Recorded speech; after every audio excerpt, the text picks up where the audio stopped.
Yo les bros, vous l'avez peut-être pas remarqué, mais ça fait un petit peu début de podcast ça. Vous l'avez peut-être pas remarqué, mais depuis quelques mois maintenant, les databooks Vivecart n'ont plus donné signe de vie. Il n'y a plus de nouvelles infos à leur sujet, comme nous l'avions de manière mensuelle l'année dernière justement. Et c'est vraiment dommage parce que c'était génial, on apprenait plein de trucs qui pouvaient étoffer encore plus les théories, etc. Bref, c'était vraiment une source d'information incroyable. Si vous vous demandez pourquoi un arrêt si soudain, c'est simplement car la première volée des databooks Vivecart est finie. Et une nouvelle saison est censée sortir dans quelques temps. Du coup, je me suis dit que ça serait intéressant de faire une sorte de série de vidéos dédiées à toutes les Vivecart qui ont été publiées depuis le début, en reprenant exclusivement les informations que nous ne connaissons pas, parce que si c'est pour rabâcher des choses, c'est pas vraiment la peine. Cette idée m'est venue récemment car j'ai eu tendance à beaucoup utiliser les informations des databooks dans mes dernières grosses vidéos, comme par exemple le mystère de l'OPOP Nomi, la malédiction de Barbe Noire ou encore l'histoire sur le Monster Trio et leur rapport de puissance. Et à ce moment-là, je me suis dit, c'est quand même une sacrée mine d'informations que tout le monde ne connaît pas encore et ça serait bien d'en faire un condensé. Je vais faire 4 vidéos et dans chacune de ces 4 vidéos, on analysera 3 databooks Vivecart sortis. Étant donné qu'il y en a 12 de sorties actuellement, je trouve que c'est un bon compromis. Au bout de 4 vidéos, on aura balayé entièrement toutes les informations des Vivecart. Dans cette première vidéo, ce sont pas moins de 27 personnages que nous passerons au peigne fin,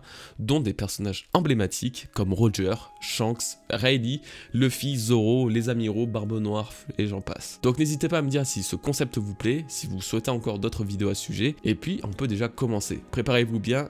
C'est parti. Commençons dès à présent avec Roger. Comme pour tous les autres personnages, on va prendre uniquement les informations importantes ou qui méritent d'être mentionnées car certaines choses sont déjà très connues. Il avait entièrement connaissance de la signification du dit et en était fier. La première partie faisait sens, en allant sur Laftel, Roger a appris tous les secrets du monde ainsi que la véritable signification du dit. Il l'a dit à Barbe Blanche dans un flashback de Marineford, donc ce n'est pas une grosse info de ce côté-là. Par contre, le fait qu'il en soit fier est très intéressant. Le dit est donc vraiment une lettre qui inspire quelque chose de très fort et avait une très grosse symbolique. Roger étant un fervent défenseur de la liberté à l'image de Luffy, cette fameuse lettre aurait peut-être un rapport avec cette même notion. Il a trouvé le One Piece sur Laftel, mais il ne l'a pas créé. Une fois de plus, on apprend quelque chose. Nombreuses sont les personnes disant que le One Piece avait été créé par Roger, mais non, c'est le trésor qu'il a trouvé sur Laftel qui a été nommé le One Piece. Au moins, on sait déjà que le One Piece n'est pas le trésor de l'amitié et de l'aventure.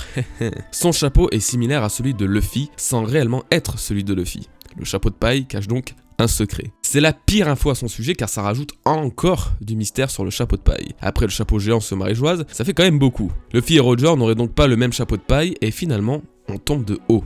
Étant donné que Roger avait un chapeau de paille étant jeune, qu'il ne l'avait plus en étant plus vieux, mais que c'était Shanks qui en portait un, avec toute la logique du monde, on pouvait penser que Roger aurait donné son chapeau à Shanks, qui lui-même le donnera à Luffy. Mais non, apparemment Shanks semble avoir un chapeau différent de celui de Roger. Alors qu'a-t-il bien pu se passer? Pourquoi le chapeau de Shanks est si important pour lui s'il ne lui vient pas de son capitaine? Normalement, je vous prépare une vidéo à ce sujet qui viendra dans quelques semaines. Parlons de Shanks désormais. Il a rejoint l'équipage très tôt, en ayant 12 ans durant la bataille d'Edward. Effectivement, Shanks a rejoint un équipage de pirates bien avant ses 12 ans. Et quand on y pense, c'est assez intriguant. Qu'est-ce qu'un enfant faisait sur un tel bateau? Sachant que Shanks ne voulait pas que Luffy le rejoigne sur son bateau alors que lui-même avait son âge en prenant la mer, il ne serait pas un petit peu hypocrite notre cher empereur? Son arme Griffon est incroyablement puissante au point d'être capable de bloquer l'attaque d'Akainu.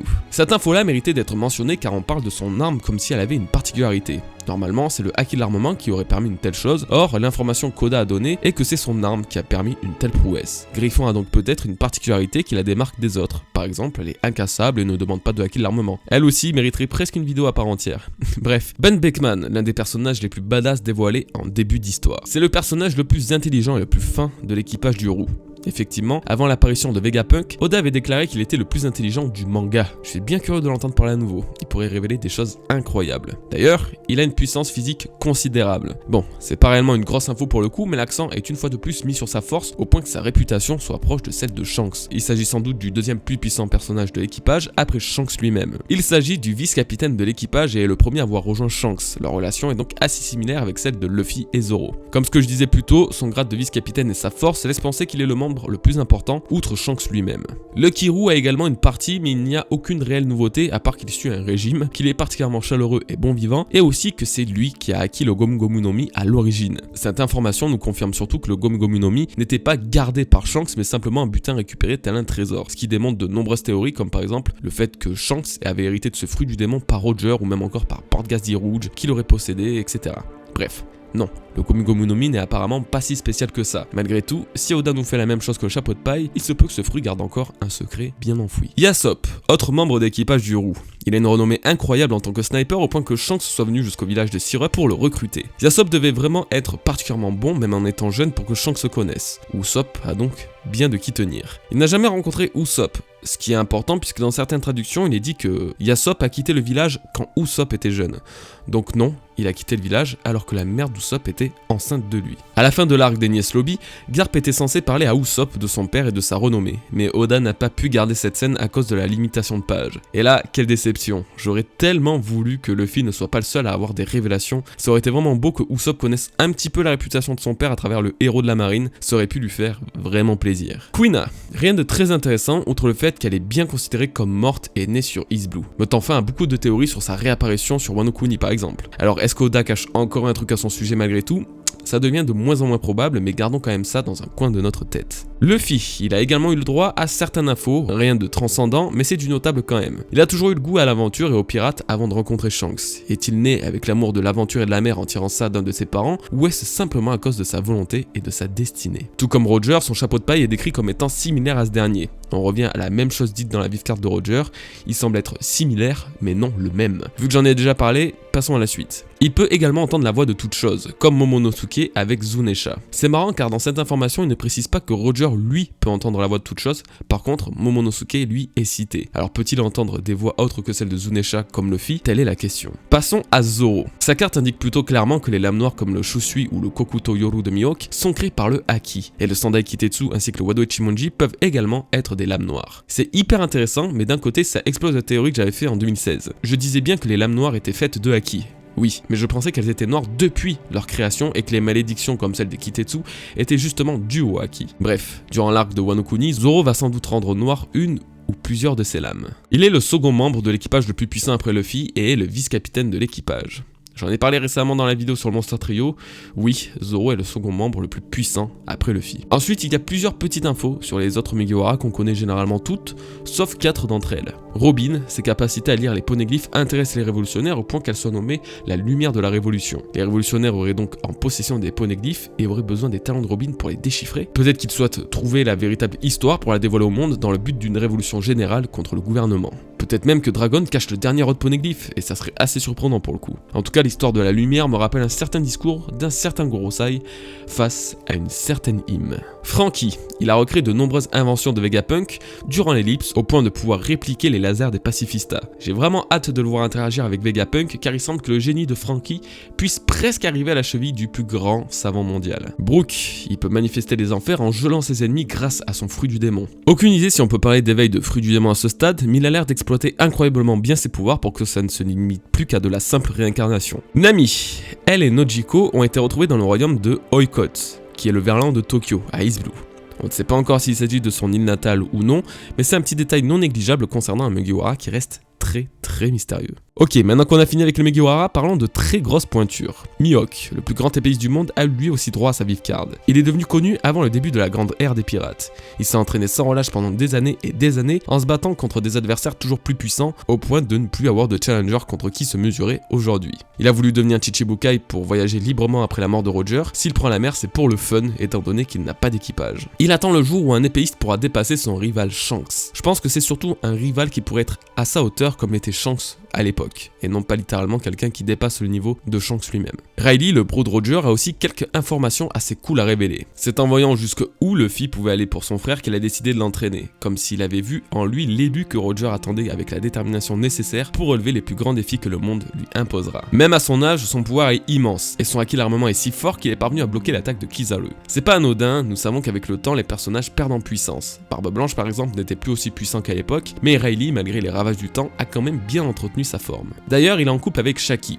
du moins ils ont une sorte de romance entre eux, laissant supposer qu'ils sont ensemble.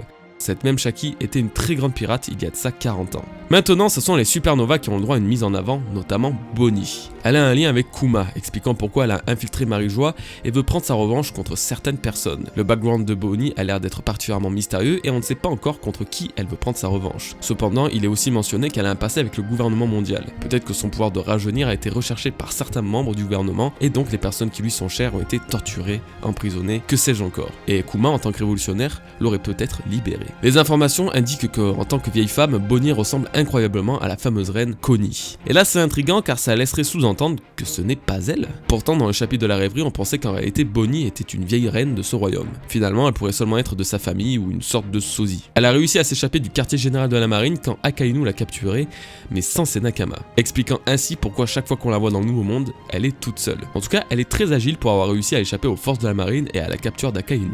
Ses pouvoirs se focalisent sur la manipulation de l'âge de n'importe qui, que ce soit elle ou autrui. Alors on ne dit pas si c'est un fruit du démon, donc même si ça semble être un paramécia, ça serait cool que son pouvoir vienne d'ailleurs. Pour les autres supernovas, Hawkins a 10 vies grâce à son fruit, donc 10 façons de feindre la mort. Killer et Kid sont amis d'enfance et ont formé l'équipage ensemble, on comprend mieux leur relation et pourquoi Kid semble beaucoup tenir à lui. Petit crochet sur Akainu désormais, son fruit du démon est l'un des plus puissants au monde, si ce n'est le plus dévastateur. Sa capacité à générer du magma lui permet de cramer absolument tout ce qu'il touche. D'ailleurs, Oda avait dit à l'époque que Akainu était si puissant que s'il avait été à la place de Luffy, il aurait trouvé le One Piece en une seule année. Ouf! D'un extrême à l'autre, on passe au grand Monkey D. Dragon. A l'époque, Dragon était un citoyen du royaume de Goa. À un moment de sa vie, il a réalisé à quel point le monde était pourri et s'est convaincu que son devoir était de changer ce monde en quelque chose de meilleur. Il a ainsi créé les révolutionnaires entre la mort de Roger et la naissance de Luffy.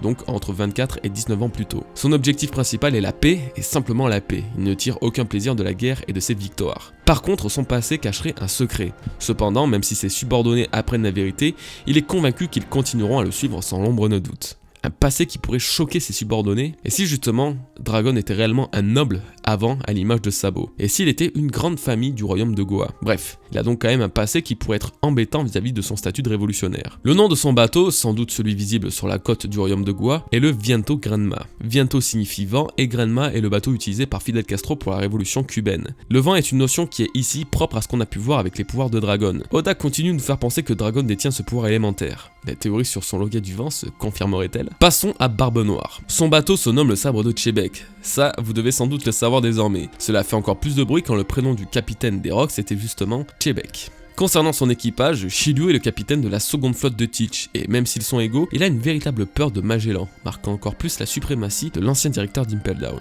Avalo Pizarro était à l'époque un roi de North Blue, mais ses méthodes étaient si corrompues qu'il a été rejeté par son peuple. Katarina Devon est crainte par toutes les belles femmes car elle a tendance à vouloir les chasser pour les décapiter et ajouter leur tête à sa collection personnelle. Bois Hancock sera peut-être sa prochaine cible du coup en théorie. Si vous connaissez un personnage historique qui collectionnait les têtes de belles femmes durant la piraterie ou dans la mythologie, n'hésitez pas à me le dire en commentaire, ça pourrait permettre d'analyser encore mieux le personnage de Katarina Devon. San Juan Wolf est en réalité un géant. Et il est né dans un village géant de West Blue. Alors je savais pas qu'un autre village de géants existait autre qu'Elbaf, mais c'est très intéressant. Si sa taille est si grande comparée aux autres géants, c'est simplement grâce à un fruit du démon augmentant sa taille. Il en est le plus grand humanoïde de la planète. Du coup, est-ce qu'il a le fruit du géant ou encore juste un paramécia augmentant la taille ?